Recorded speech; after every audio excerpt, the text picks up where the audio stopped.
ఒక్కసారి కొమ్మూరి గోల్డ్ కి కాల్ చేయండి. తాకట్లో ఉన్న మీ బంగారాన్ని విడిపించి మార్కెట్ ప్రైస్ కి వాళ్ళు కొనుక్కుని మిగతా డబ్బులు మీకు ఇచ్చేస్తారు. హలో అండి, అందరికీ నమస్కారం. దేశంలో గ్యాస్ కొరత, సరే పెట్రోల్ డీజిల్ కొరత కూడా రాబోతుందని, పెట్రోల్ డీజిల్ ధరలు విపరీతంగా పెరగబోతున్నాయని, పెరిగినా సరే డబ్బులు పెట్టడానికి జనం సిద్ధంగా ఉన్నా సరే పెట్రోల్ డీజిల్ దొరకని పరిస్థితి ఏర్పడబోతుందని ప్రచారాలు జరుగుతున్నాయి. ఈ ప్రచారాన్ని నమ్మకండి. పెట్రోల్ డీజిల్ కొరత రాకపోవచ్చు, కానీ రేట్లు పెరిగే అవకాశం ఉండొచ్చు. సరే అంటే నేను కొరత ఉంది అని చెప్పడం అంటే ప్రజల్ని భయపెట్టడం అవుతుంది. వస్తుంది, కొంత ఇబ్బంది అయితే వస్తుంది, ఇబ్బంది రాదు అని నేను చెప్పట్లే. కానీ గ్యాస్ కొరత గురించి ఈ దేశంలోనే మొట్టమొదటిగా చెప్పిన వ్యక్తిని నేను. దేశంలోనే మొట్టమొదటిగా చెప్పిన వ్యక్తిని నేను. నిజానికి నేను చెప్పినాడే ప్రభుత్వం మేల్కొని కనుక ఉంటే గ్యాస్ సమస్య ఇంత తీవ్రం కాకుండా ఉండేది. గ్యాస్ కొరత అనేది ఇంత తీవ్రం కాకుండా ఉండేది.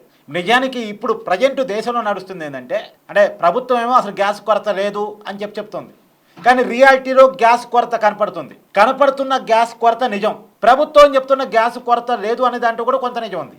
అదేంటి విచిత్రంగా రెండు వాదనలు ఎట్ట కరెక్ట్ అవుతాయి అని మీరు అనుకోవచ్చు. ఎలా కరెక్ట్ అవుతాయి అంటే, దేశంలో ఒక పావల సమస్య ఉన్నమాట వాస్తవం. ఈ పావల సమస్యని గ్యాస్ ఏజెన్సీలు ముప్పావుల సమస్యగా క్రియేట్ చేస్తున్నాయి. గ్యాస్ని బ్లాక్ చేసి పడేస్తున్నాయి. నేను హైదరాబాద్లో కొంతమంది వాటర్స్ వీళ్ళు చెప్తా ఉన్నారు, సార్ మేము గ్యాసు మామూలుగా కమర్షియల్ గ్యాస్ సిలిండర్ 1800 అంట, 4800 పెట్టి బ్లాక్లో కొనుక్కుంటున్నారట. 4800 పెడితే గ్యాస్ ఎక్కడి నుంచి వస్తుంది? ఇప్పుడు 1800 అమ్మేది 4800 అమ్ముతుండు కొరత చూపించి. గ్యాస్ కొంత దొరుకుతుంది, కానీ ఎక్కువ రేటు దొరుకుతుంది. అంటే చూడండి, గ్యాస్ను బ్లాక్ చేస్తున్నారు. ఇక గ్యాస్ లేదు అన్నదాన్ని క్రియేట్ చేస్తున్నారు. నిజమే, సమస్య లేదని చెప్పండి, సమస్య కొంత ఉంది.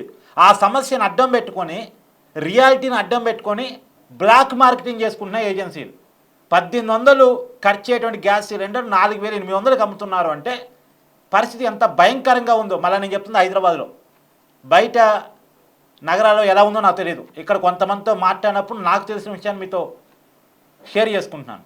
ఇప్పుడు మనం వార్తలు వింటున్నాం, బెంగళూరులో కొన్ని హోటల్స్ ఆల్రెడీ మూతపడ్డాయి, పీజీ హాస్టల్స్ భోజనాలు ఇవ్వలేమని చెప్పేశాయి. లేదు మిగతా చోట్ల కూడా. ఇప్పుడు నేను కూర్చొని మాట్లాడుతున్నటువంటి మనం టీవీలో కూడా మాకు భోజనం మధ్యాహ్నం మా ఎంప్లాయీస్ అందరికీ భోజనం పెట్టడం అనేటువంటిది మా సంస్థకు ఉన్నటువంటి మొదటి నుంచి ఉన్న లక్షణం.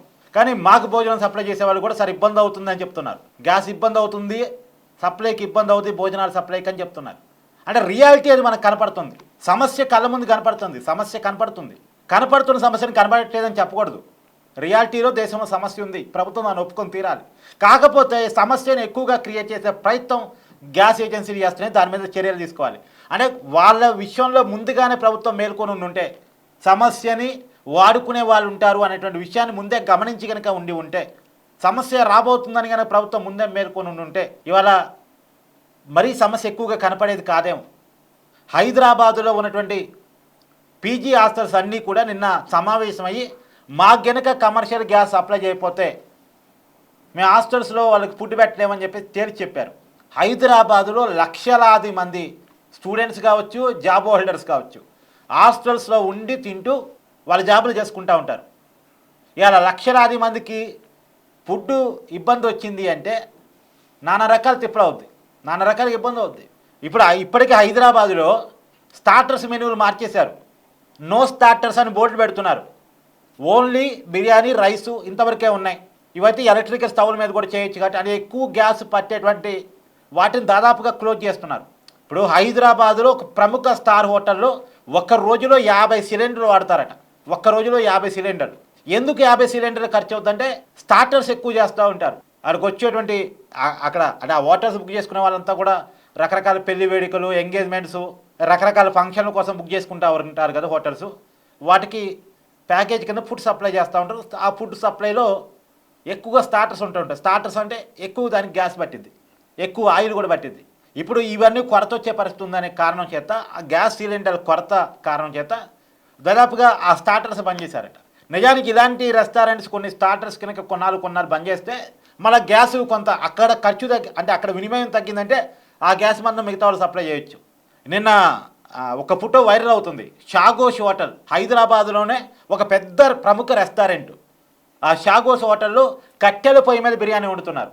అంటే రంజాన్ మోసం కదా, ఎక్కువ మంది తింటారు అనే కారణం చేత కట్టెల పొయ్యి మీద బిర్యానీ వండుతున్నారు. మనం హైదరాబాద్లో కట్టెల పొయ్యి కల్చర్ మర్చిపోయి చాలా ఏళ్ళు అవుతుంది. అశోక్ నువ్వు ఎప్పుడైనా చూసావా కట్టెల పొయ్యి మీద వండటం ఈ మధ్యకాలంలో హైదరాబాద్లో? అది పరిస్థితి.